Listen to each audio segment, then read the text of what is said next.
JCB ഉപയോഗിച്ചുള്ള തിരച്ചിലിൻ്റെ ചൂരൽമലയിൽ നിന്നുള്ള തിരച്ചിലിൻ്റെ ദൃശ്യങ്ങളാണ് പ്രേക്ഷകർ കണ്ടുകൊണ്ടിരിക്കുന്നത്.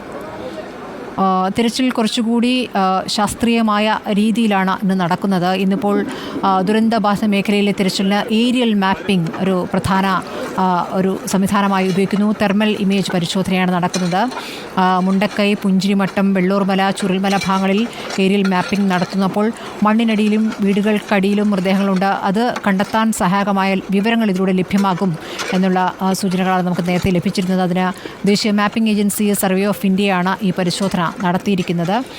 സുജിയ പാർവതിയുണ്ട് അതിൻ്റെ വിവരങ്ങളുമായി. സുജിയ, ഇപ്പോൾ ഏരിയൽ മാപ്പിംഗ് ലഭിച്ചിരിക്കുന്ന തെളിവുകൾ അത് അനുസരിച്ചുള്ള തിരച്ചിലുകൾ അവിടെ പുരോഗമിക്കുന്നുണ്ട്. എന്താണിപ്പോൾ തെർമൽ ഇമേജ് പരിശോധനയുടെ പുതിയ വിവരങ്ങൾ സുജിയ?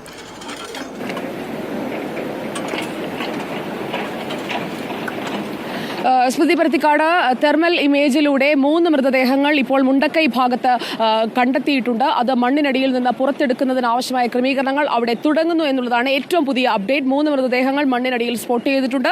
ശരീരഭാഗങ്ങളല്ല, 3 മൃതദേഹം മുണ്ടക്കൈ ഭാഗത്ത് സ്പോട്ട് ചെയ്തിട്ടുണ്ട്. ഇപ്പോൾ ചൂരൽമലയിൽ പൂർണ്ണമായും പൊളിച്ചു പരിശോധിക്കുന്ന പ്രവർത്തനങ്ങളാണ് നമ്മളിപ്പോൾ അടുത്ത് കണ്ടുകൊണ്ടിരിക്കുന്നത്. നമുക്ക് ക്യാമറ അവിടേക്ക് പോകുന്നുണ്ട് എന്ന് ഞാൻ കരുതുന്നു. ദൃശ്യങ്ങൾ സ്മൃതി പരുത്തിക്കാട് ഇപ്പോൾ കാണാവുന്നതുമാണ്. ഈ ഭാഗത്തെല്ലാം മണ്ണ് അടിഞ്ഞുകൂടി കിടക്കുന്ന പ്രദേശമാണ്. ചെളി നന്നായി പൂണ് കിടക്കുന്ന പ്രദേശങ്ങളാണ് ഈ ഭാഗത്തെല്ലാം ഉള്ളത്. അവിടെ നിന്നുള്ള ദൃശ്യങ്ങളാണ് നമ്മളിപ്പോൾ പ്രേക്ഷകരിലേക്ക് എത്തിച്ചുകൊണ്ടിരിക്കുന്നത്. വലിയ പാറകൾ അടിഞ്ഞുകൂടി കിടക്കുന്ന ഭാഗങ്ങൾ, അതോടൊപ്പം തന്നെ അവിടെ ഈ തടികൾ വന്ന് അടിഞ്ഞ് ഒരു കെട്ടിടത്തിനടിയിലേക്ക് കയറിയിരിക്കുന്ന ഭാഗം, അവിടെ മനുഷ്യ ശരീരം കിടപ്പുണ്ട് എന്നുള്ള ഒരു സംശയമുണ്ട്. അത് ഈ മാപ്പിങ്ങിലൂടെ വ്യക്തമായ ഭാഗവുമാണ്. നമ്മൾ കാണുന്നത് ചൂരൽമലയാണ്. ചൂരൽമലയിൽ നമ്മളിപ്പോൾ കാണുന്നത് ആ കെട്ടിടത്തിന്റെ അടിഭാഗത്തേക്ക് കിടക്കുന്ന തടിക്കഷ്ണങ്ങൾ പൂർണ്ണമായും മാറ്റുന്നതാണ്. അവിടെ ഏരിയൽ മാപ്പിങ്ങിലും ഒപ്പം തന്നെ കടാവർ നായകളെ ഉപയോഗിച്ചുള്ള പരിശോധനയിലും മൃതദേഹം ഉണ്ടാകാൻ സാധ്യതയുണ്ട് എന്ന വിവരം കിട്ടിയ സ്ഥലമാണ് നമ്മളിപ്പോൾ കാണുന്നത്. അതോടൊപ്പം തന്നെ ഞാനിപ്പോൾ നിൽക്കുന്ന ഇടത്തേക്ക് ക്യാമറ പാൻ ചെയ്യാമെന്ന് കരുതുന്നു.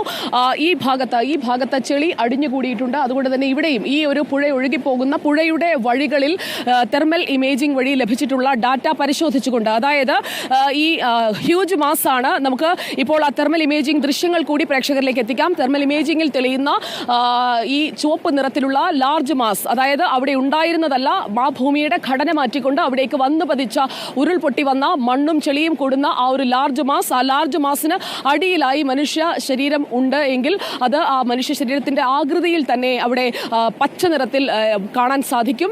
അങ്ങനെയുള്ള മാപ്പിംഗ് ദൃശ്യങ്ങൾ കൂടി നമ്മളിപ്പോൾ പ്രേക്ഷകരിലേക്ക് എത്തിക്കുകയാണ്. ഈ വലിയൊരു പാറ അടിഞ്ഞുകൂടിയിരിക്കുന്ന ഭാഗം, ഈ പാറയുടെ ഭാഗം, അവിടെയൊക്കെ ഇളക്കി പരിശോധിക്കുന്ന കാര്യങ്ങൾ നമുക്കിവിടെ കാണാൻ കഴിയും. ഈ ഒരു ഭാഗത്തെ പരിശോധന കഴിഞ്ഞ ദിവസം ഏകദേശം പൂർത്തിയാക്കിയിരുന്നു. നേരെ എതിർദിശയിലേക്ക് നമ്മുടെ വീഡിയോ ജേർണലിസ്റ്റ് ഫൈസൽ എതിർദിശയിലേക്കുള്ള ദൃശ്യങ്ങൾ കൂടി നമുക്ക് പ്രേക്ഷകരെ കാണിക്കാം. അതായത് ആ എതിർദിശയിൽ നമ്മൾ കാണുന്നത് ചൂരൽമലയുടെ മറ്റൊരു ഭാഗമാണ്. അവിടേക്ക് തേയിലത്തോട്ടത്തിന്റെ അവിടെ നിന്ന്, അതായത് ഈ ഹാരിസൺസ് മലയാളം ടീ പ്ലാന്റേഷന്റെ FOയുടെ ക്വാർട്ടേഴ്സ് നിന്നിരുന്നതിന്റെ പിൻഭാഗത്ത്, അവിടെ ആ ക്വാർട്ടേഴ്സിൽ ഉണ്ടായിരുന്ന ആളുകളെ കാണാതായിട്ടുണ്ട്. ടീ മേക്കർ ആയിരുന്ന ആളെ കാണാതായിട്ടുണ്ട്. അവിടെയും ഇപ്പോൾ പരിശോധന നടക്കുന്നുണ്ട്. അതിന്റെ ദൃശ്യങ്ങൾ നമുക്ക് കാണാം. അതായത് ചൂരൽമലയിലേക്ക് ഈ ഉരുളുപൊട്ടി വന്ന ഭാഗത്ത് മണ്ണിളക്കിയുള്ള പരിശോധന നടക്കുന്നു. അത് ഈ തെർമൽ ഇമേജ് മാപ്പിംഗിന്റെ അടിസ്ഥാനത്തിലാണ്. സർവേ ഓഫ് ഇന്ത്യയാണ് ഈ തെർമൽ ഇമേജിംഗ് നടത്തിയത്. കൃത്യമായ വിവരങ്ങൾ അവർ ജില്ലാ ഭരണകൂടത്തിന് കൈമാറിയിട്ടുണ്ട്. അതിന്റെ അടിസ്ഥാനത്തിലാണ് ഈ 6 സോണുകളാക്കിക്കൊണ്ടുള്ള പരിശോധന നടക്കുന്നത്. ഇനി പുഞ്ചിരിമട്ടം ഭാഗത്ത് ഒരു പരിശോധന കൂടി നടത്തുന്നുണ്ട്. മാത്രമല്ല, കൂടുതൽ മൃതദേഹങ്ങൾ കിടക്കുന്നുവെന്നിപ്പോൾ കരുതുന്നത് പുഴയോട് ചേർന്നുള്ള വനത്തിന്റെ ഭാഗങ്ങളിലാണ്. അവിടെയും മാപ്പിംഗ് നടത്താൻ പോവുകയാണ്. ഏറ്റവും പുതിയ വിവരങ്ങളാണ്, ഏറ്റവും പുതിയ അപ്ഡേറ്റ് ആണ് സ്മൃതി ഇപ്പോൾ ഞാൻ പങ്കുവയ്ക്കുന്നത്.